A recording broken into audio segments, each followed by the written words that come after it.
Good morning. So, as we know that we were studying the methods of collecting the secondary data, in that we had covered the published sources of collecting the secondary data. Published sources, we know where the information is printed over somewhere, either in newspapers or in journals or any bulletin, so that are known as the published sources of secondary data. Today we will cover the unpublished sources of secondary data. C unpublished sources क्या होते हैं? वो data जो कहीं पर भी secondary data जो कहीं पर भी प्रिंट नहीं किया जाता है, पब्लिश नहीं किया जाता है, वो हमारे अनपब्लिश्ड सोर्सेज में आते हैं। क्योंकि ये जो इन्फॉर्मेशन होती है, ये जो भी ऑर्गेनाइजेशंस हैं या गवर्नमेंट है, वो अपने पर्सनल यूज़ के लिए रखती हैं और ये इन्फॉर्मेशन बहुत ज़्यादा सिक्योर और सेंसिटिव होती है, इसलिए इसको कहीं पर भी पब्लिश नहीं किया जाता है। लेकिन ये जो इन्फॉर्मेशन होती है, ये बहुत अच्छा सोर्स होती है सेकेंडरी डेटा का। एंड ये इन्फॉर्मेशन का जब यूज़ किया जाता है, जब हमें प्राइमरी डेटा से कोई कंक्लूजन नहीं मिल रहा होता है, then we go to the unpublished sources of secondary data. Okay, इसका एक एग्जाम्पल है, लाइक यहाँ पर जो लिख रखा है कि अगर इनकम टैक्स रिटर्न किसी पर्सन ने फाइल की है एंड इनकम टैक्स अथॉरिटी को के पास जो प्राइमरी डेटा है ये जानने के लिए कि उसकी जो इनकम टैक्स रिटर्न है वो सही है या नहीं, that is the documents that are submitted by the tax payee. जो टैक्स पेई ने इनकम टैक्स रिटर्न फाइल करते टाइम पे जितने भी डॉक्यूमेंट्स सबमिट किए होंगे, वो जो भी इनकम टैक्स अथॉरिटी है उसके लिए प्राइमरी डेटा है, वो उससे चेक कर सकती है वेदर जो उसने रिटर्न फाइल की है वो सही की है या गलत की है। अगर उससे चेक करने के बाद भी उसको ये लगता है कि उसकी जो इनकम टैक्स रिटर्न है वो गलत है, ठीक है, उसने रॉन्ग रिटर्न फाइल की है, तो वो प्राइमरी डेटा से अपने कंक्लूजन नहीं निकाल पा रही है, then what that authority will do, वो क्या करेगी, वो unpublished sources of secondary data के पास जाएगी, यानी कि वो उसकी कुछ एडिशनल इन्फॉर्मेशन जानना चाहेगी, जैसे कि उसकी bank account details, investment details, dealings in property etcetera, इन सब के बारे में वो इन्फॉर्मेशन कलेक्ट करेगी। अब किसी की बैंक अकाउंट डिटेल्स कहीं पर प्रिंटेड नहीं होती हैं, प्लस कहीं पर भी किसी की इन्वेस्टमेंट डिटेल्स प्रिंट नहीं की जाती हैं, पब्लिश नहीं की जाती हैं, ये सारी इन्फॉर्मेशन सेंसिटिव होती है।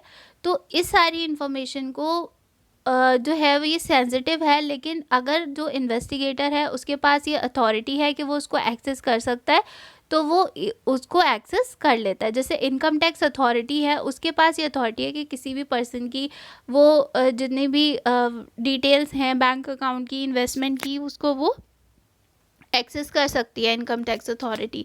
सो उस केस में वो जो जितनी भी ये इन्फॉर्मेशन है उनको एक्सेस कर लेगी एंड वो जान पाएगी, कंक्लूजन निकाल पाएगी कि क्या सही में उसने जो इनकम टैक्स रिटर्न फाइल की थी वो सही की थी या गलत की थी।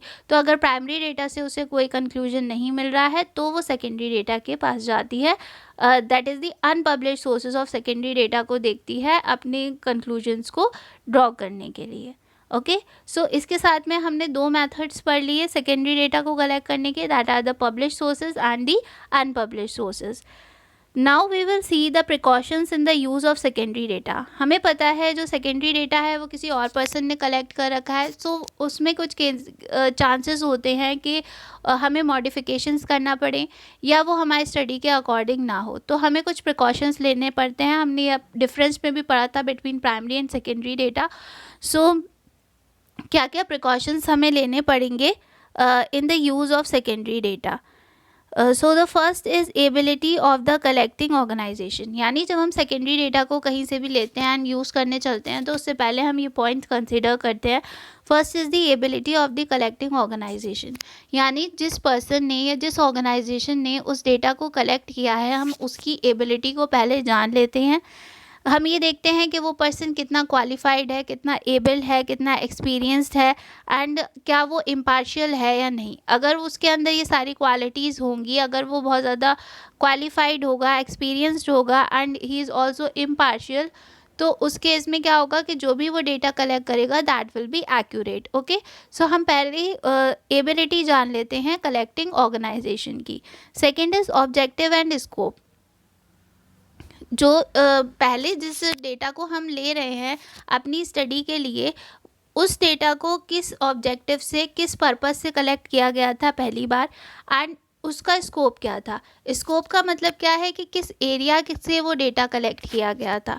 फॉर एग्ज़ाम्पल, अगर मैं स्टडी अब करने जा रही हूँ, मैं कस्टमर सेटिस्फैक्शन को स्टडी करने जा रही हूँ फॉर अ पर्टिकुलर कंपनी, ठीक है, कस्टमर का क्या सेटिस्फैक्शन लेवल है फॉर अ पर्टिकुलर कंपनी, मैं ये स्टडी करने वाली हूँ, तो मैं ये देखूँगी कि जो प्रीवियस जहाँ से मैं डेटा ले रही हूँ उस स्टडी का ऑब्जेक्टिव भी यही होना चाहिए कि वो कस्टमर सेटिस्फैक्शन देके for a particular company. Okay, and scope मैं उसका देखूंगी कि अगर मैं एक पर्टिकुलर रीजन पे स्टडी कर रही हूँ तो उसने भी उसी रीजन पे स्टडी की हो, अगर उसने कहीं और स्टडी कर रखी है तो वो मेरे किसी यूज़ का नहीं होगा। सो मैं उस डेटा को यूज़ करने से पहले उसका ऑब्जेक्टिव एंड स्कोप को क्लियरली डिटरमाइन कर लूँगी, एग्जामिन कर लूँगी। Third is method of collection. बहुत सारे मैथड्स ऑफ कलेक्शन हमने पढ़े हैं, प्राइमरी डेटा को कैसे कैसे कलेक्ट करते हैं। तो यहाँ पर ये होता है कि अगर जो भी हम फर्स्ट टाइम जो डेटा कलेक्ट किया गया था उसको कलेक्ट करने के लिए कौन सा मेथड यूज़ किया गया था। फॉर एग्ज़ाम्पल, जैसे अगर मेरी नेचर ऑफ स्टडी ये है कि मैं इलिटरेट प्लस लिटरेट दोनों पीपल को कवर कर रही हूँ, तो मैं क्वेश्चनर का यूज़ नहीं करूँगी, I will use schedules. We know कि इलिटरेट पीपल के केस में हम शेड्यूल्स का यूज़ करते हैं, लेकिन जिसने पहले इन्फॉर्मेशन कलेक्ट किया उसने क्वेश्चनर का यूज़ किया है, तो वो मेरे नेचर ऑफ स्टडी से मैच नहीं करेगा। तो किस मेथड से उसने वो डेटा कलेक्ट किया था ये जानना भी ज़रूरी होता है कि क्या वो मेरी नेचर ऑफ स्टडी से मैच कर रहा है या नहीं, ये मैं डिटरमाइन कर लेती हूँ। उसके बाद में नेक्स्ट है time and condition of collection. मतलब जिस टाइम पे वो डेटा उस पर्सन ने कलेक्ट किया था, इन्वेस्टिगेटर ने इनिशियली कलेक्ट किया था, तो उस टाइम पे क्या टाइम था और क्या कंडीशंस थी, किस टाइम पे वो डेटा कलेक्ट किया गया एंड उस पर्टिकुलर टाइम पे क्या कंडीशंस थी। लाइक यहाँ पर लिखा हुआ है कि अगर वॉर के टाइम पे कोई डेटा कलेक्ट किया जाता है तो वो पीस के टाइम पे वो डेटा सेम नहीं रहता है, मतलब उस डेटा से जो कंक्लूजन्स निकल रही हैं वो पीस के टाइम पे सेम नहीं होंगी।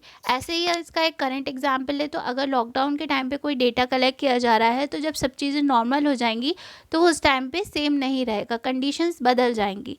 ठीक है, अगर हम पिछले लॉकडाउन का डेटा इस लॉकडाउन के लिए यूज़ करते हैं then that will work for us, लेकिन अगर हम जो अभी लॉकडाउन का डेटा है उसको नॉर्मल कंडीशंस में यूज़ करने की कोशिश करते हैं then that will be no longer of use for us. Okay, so time and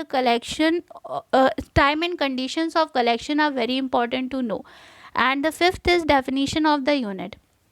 मतलब जो भी यूनिट ऑफ मेजरमेंट उस पर्सन ने यूज़ किया था वही यूनिट ऑफ मेजरमेंट मैं भी यूज़ कर रही हूँ अपनी स्टडी में, तभी मैं उसके डेटा को लूँगी। मान लो अगर मैं किसी चीज़ को मेजर कर रही हूँ, फॉर एग्ज़ाम्पल मैं किसी पर्सन की हेल्थ पे स्टडी कर रही हूँ, तो मैं वहाँ पे देखूँगी कि जो पहले डेटा कलेक्ट किया गया, जो डेटा मैं ले रही हूँ, अगर मैं हाइट सेंटीमीटर में लेके चल रही हूँ और उसने जो है वो फीट एंड इंचेस में हाइट को मेजर किया है, सो उस टाइम पे जो है वो डेटा मेरे लिए यूज़फुल नहीं होगा। तो यूनिट जो है वो सेम होनी चाहिए।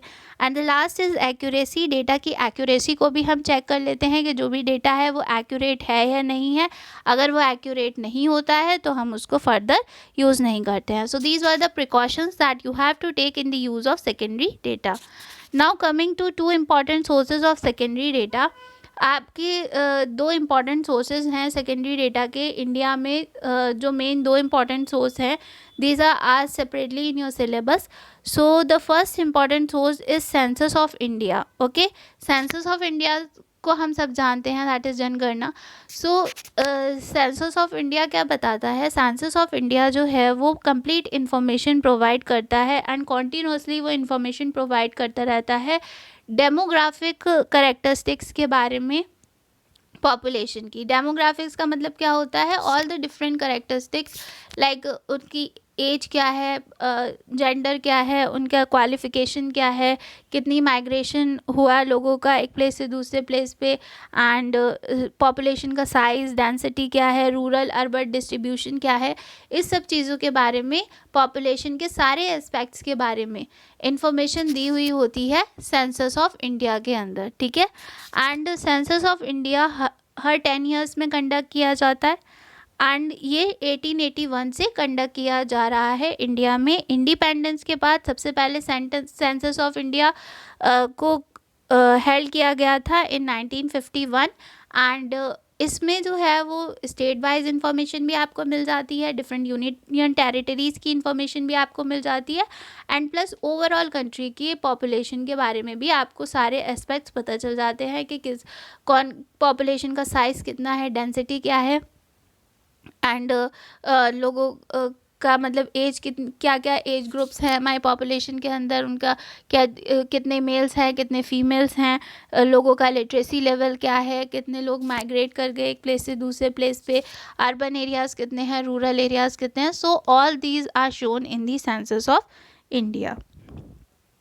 So that's all for today. We will cover till here only. The next source we will be studying tomorrow. Okay. Thank you.